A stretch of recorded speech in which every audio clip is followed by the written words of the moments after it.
Online home classes में आपका खैर मकदम है। हम आपके सामने फिर से एक बार हाजिर हैं conservation of plants and animals के मौजू के साथ। तो आज के इस वीडियो के अंदर हम बाकी जो इसका रिमेनिंग पार्ट है उसकी बात करेंगे। हम कुछ और स्पीशीज़ की बात करेंगे, कुछ और एक्सटिंक्ट स्पीशीज़ की बात करेंगे, माइग्रेटरी बर्ड्स की बात करेंगे। हम ऐसे स्पीशीज़ की बात करेंगे जो इस प्लेनेट से अब लगभग उनका ना सिर्फ किताबों पे ही पढ़ते हैं, उनके बारे में हम वो जिसको कहेंगे लुप्त हो चुकी हैं या एक्सटिंक्ट हो चुकी हैं। तो शुरू करते हैं ये।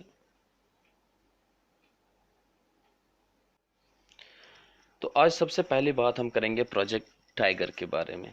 Project tiger was launched on 1st April 1973 by the Government of India. The project aims at ensuring a viable population of Bengal tiger in their natural habitats and also to protect them from extinction. Sorry, technical error यहाँ पे spelling गलत है। Them from extinction and preserving areas of biological importance as a natural heritage forever represented as close as possible the diversity of ecosystem across the tiger's distribution in the country. The project's task force visualized these tiger reserves as breeding nuclei from which surplus animals would migrate to adjacent forest. Right. Next देखते हैं red data book. Red data book जो है आपको एक log book की तरह मिलेगा। The book provides a central information source in organizing studies and monitoring programs on rare and endangered species and their habitats. It is regularly consulted when developing and implementing special measures for the protection and rehabilitation of such species. इस किताब में हमें सारी जानकारी मिलती है। Next देखते हैं endangered species कौन सी हैं, एनिमल्स कौन से हैं। Sorry, endangered animals are those animals whose numbers are diminishing and might face extinction. ऐसे स्पीशीज जिनके नंबर बहुत ही कम रह चुके हैं उनकी तादाद के बनिस्बत, और वो लगभग जो है एक्सटिंक्ट होने के कगार पे हैं। ठीक। Tiger is one of the many animals which are slowly diminishing to आस्ता आस्ता जो है ये डिमिनिश हो रहे हैं। To protect the tigers in our country the government launched the project tiger to ensure the survival of tiger population.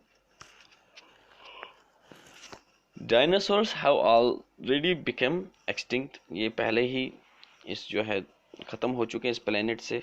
ये अब सिर्फ हम किताबों में ही सुनते हैं कि डायनासोर्स के बारे में। Red data books are books which keeps a record of all endangered plants and species। मतलब रेड डेटा बुक एक ऐसी बुक है जो तमाम जो है उन जानवरों का एक रिकॉर्ड रखती है। वो जानवर भी जो एक्सटिंक्ट को उर्दू में हम कहते हैं नापैद, यानी कि नापैद हो जाना। तो दुनिया से हिंदी में इसको लुप्त कहते हैं। तो इसमें आप मछलियों की कुछ स्पीशीज हमारे पास आती हैं, एनिमल्स की जैसे डायनासोर्स की, पैंडा की।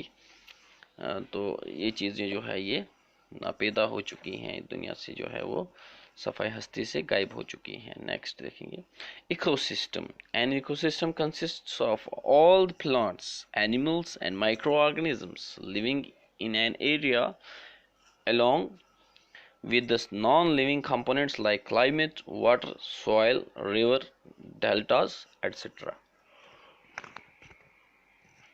तो इकोसिस्टम हमने यही कहा कि ये मुश्तमिल है तमाम जानवरों पे, पौधों पे और छोटे छोटे माइक्रो ऑर्गेनिजम्स पे,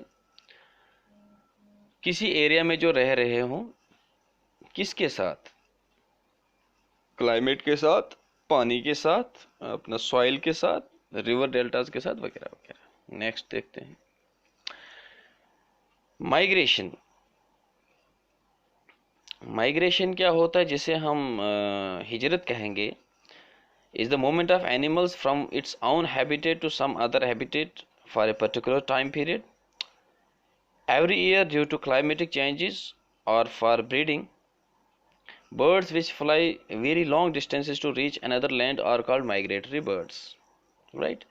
तो हम देखते हैं कि हमारे यहाँ हम जम्मू कश्मीर की बात करेंगे, खासकर जो हमारा हिल ट्रेन आता है, इसमें हमें मार्च के महीने में वो जिसको हम कहते हैं ये जी पंजाबी चिड़िया है, तो जैसे बर्फ़ शुरू होने का मौसम होता है तो वहाँ पे एक चिड़ियों का झुंड हम देखते हैं बहुत बड़ा, जिसमें हज़ारों की तादाद में वो होती हैं। तो हम कहते हैं शायद अब बर्फ़ आने का सीज़न आ गया है, बर्फ़ अनकरीब गिरेगी। तो ऐसा है कि कुछ जो है वो सर्दी में बर्ड्स नमूदार होते हैं, जो कुछ गर्मी में होते हैं। तो कुछ चिड़ियाँ, कुछ जानवर हमें सर्दी में दिखते हैं, कुछ हमें गर्मी में दिखते हैं। तो ये हिजरत करते रहते हैं। राइट। नेक्स्ट हमारे पास है रिसाइकलिंग ऑफ पेपर। ये भी एक बहुत अहम चीज़ रहती है जानने के लिए हमेशा से। About 17 full grown trees are required to produce 1 ton of paper, यानी कि बड़े पौधे, बड़े पेड़ जो हैं 17 तादाद में लगते हैं, तब जाके 1 टन पेपर प्रोड्यूस होता है। Paper can be recycled about 5 to 7 times for use. 5 से 7 बार उसको हम रिसाइकल कर सकते हैं, दोबारा इस्तेमाल के काबिल ला सकते हैं। पहली बार पेपर को आपने रिसाइकल किया, बुक्स प्रिंट हो गई, फिर उसकी उनको रिसाइकल किया, कापियाँ बना दी गई, ऐसे करके मतलब मैं मिसाल दे रहा हूँ आपको कि पेपर्स को हम बार बार यूज़ कर सकते हैं 5 से 7 मरतबा।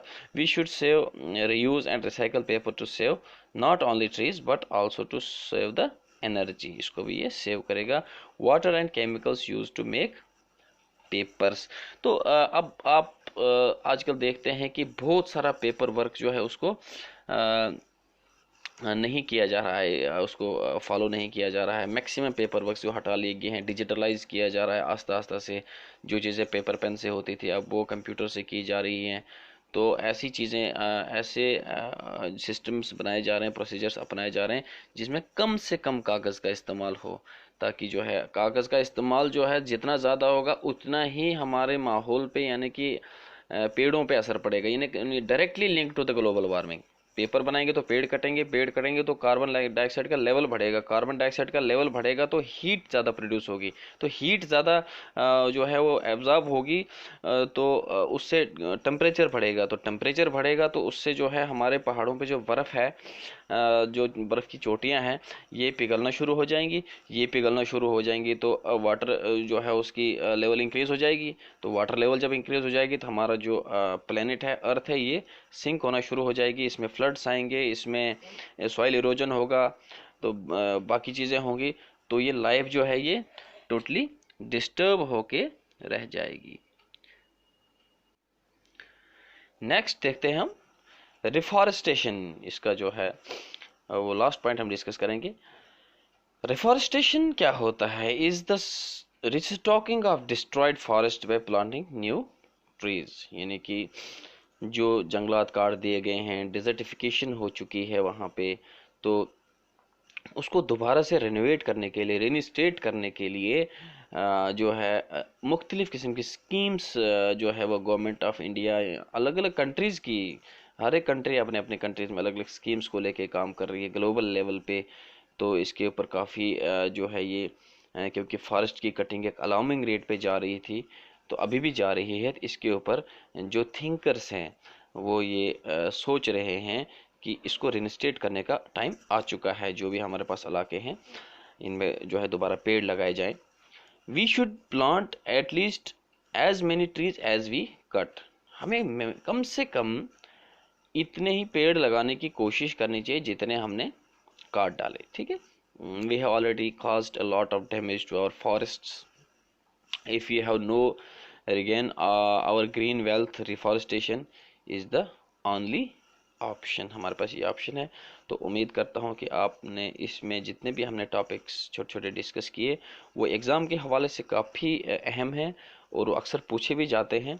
और नेक्स्ट हमारा रहेगा ऑब्जेक्टिव टाइप्स, जो इसी टॉपिक पे रिलेटेड होगा। इस पे थोड़ी कोशिश करेंगे पढ़ने की। तो अगर आपको ये वीडियो रेगुलरली नहीं मिलती है तो नीचे जाके आपको ये चैनल पे हमारा चैनल सब्सक्राइब करना पड़ेगा ताकि आपको ये वीडियो रेगुलरली मिल सके। अपने दूसरे साथियों तक भी ये वीडियोस पहुंचाए।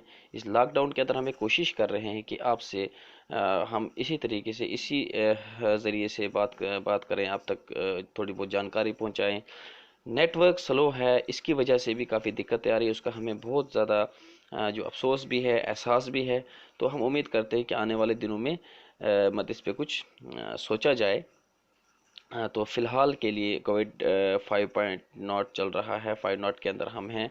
तो बेहतर यही होगा कि आप ज़्यादातर कोशिश जो है अपने आप को सेफ़ रखने की करें, हिफाजत करें, जो भी गाइडलाइंस हैं उनको फॉलो करें।